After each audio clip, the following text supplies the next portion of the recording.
This is Kunal, founder and CEO at Polar.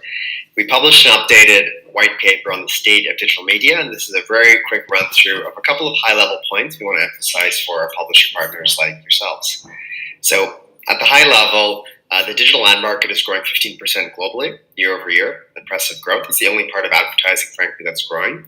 And within that, though, there's really two digital markets. There's what we call the top 7. That's the duopoly plus the next 5. Amazon, Snapchat, Twitter, Microsoft, and Oath. Collectively, the top 7 ad platforms took 75% of the digital ad revenue globally in 2018, and we forecast they're going to take 80% of the market in 2019. The other digital is actually going to decline in 2019. It's going to decline 11% because of the top 7 platforms are growing at such a fast rate. So, a couple of market insights. When you look at the agency side, the premium budgets, the partnerships, IO-based budgets are in decline. The automated budgets, programmatic and social, are growing very, very quickly at almost twice the market rate. Facebook has a really challenging 12 months. A lot of negative press. A number of publishers have contributed to that.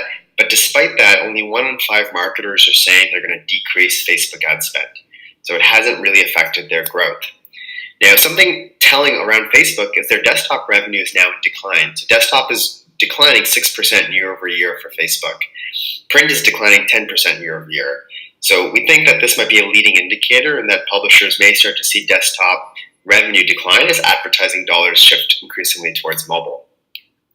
Within the ecosystem, there is a lack of identity for publishers, and this is a challenge. This was a survey of where advertisers plan to spend more money in 2019. And what we saw was that Amazon, YouTube, and Instagram were the top 3 platforms where advertisers plan to increase spend. Publishers were grouped into the open exchange. That really signals that from a buyer standpoint, I can buy advertising on publisher sites just through the open exchange. And that lack of identity is an issue. We've talked about programmatic being something in the future. It's here now.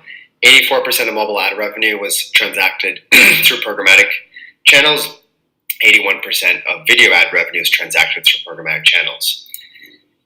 And then a couple of pieces about the overall market. So global ad spend, total ad spend is growing 7.4%, digital is growing 15%. This gives you a sense of what's happening across other ad formats. I'm going to skip the market-specific insights and just talk about the top 7 platforms.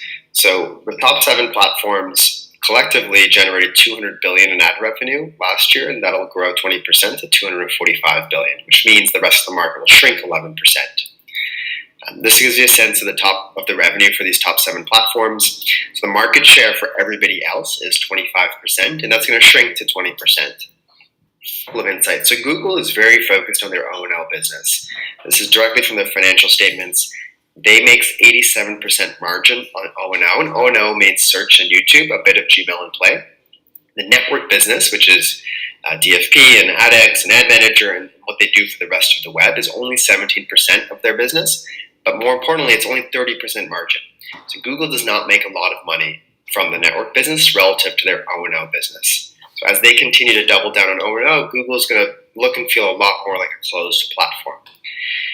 And they're being fined quite a bit, but that's really being forecasted on their financial statements as a form of tax. It's not going to affect them whatsoever. Moving on to Facebook. Facebook is growing 33% year over year. If you take away desktop, which is in decline, then their ad revenue is growing 40% on mobile year over year. This is very impressive given the challenges from a perception standpoint that they've had. The other highlight around Facebook is stories. There's 1 billion story views per day right now on Instagram. That's going to continue to grow. In their financial statements, Mark and Cheryl talk explicitly of how Facebook is moving to a stories-first experience away from a newsfeed. Why is that? Well, it keeps users inside the platform versus sending users out. So as their user growth has slowed down, they want to increase revenue, which means increasing engagement, which means keeping users on platform. Amazon is a big ad business. It's $10 billion in ad revenue. It's growing 122%. It'll likely be $20 billion this year.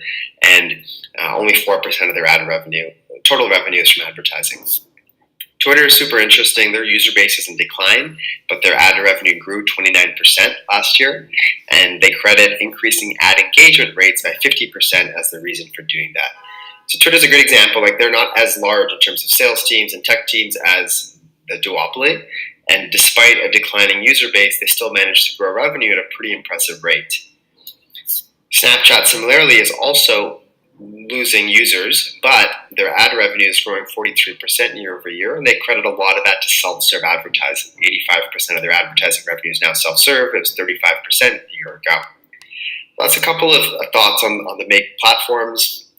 And then finally, on how the web has evolved, the open web, which started 20 years ago, became the programmatic web, and now it's really the dirty web. The social web, which started 10 years ago, is really seen as the unsafe web, and it's very clear it's becoming the closed web. And we're in this new era where the trusted web is being born. Publishers, quality publishers that people trust, are at the core of that. That's our quick update on the state of digital media and what we're seeing in the market. Thanks.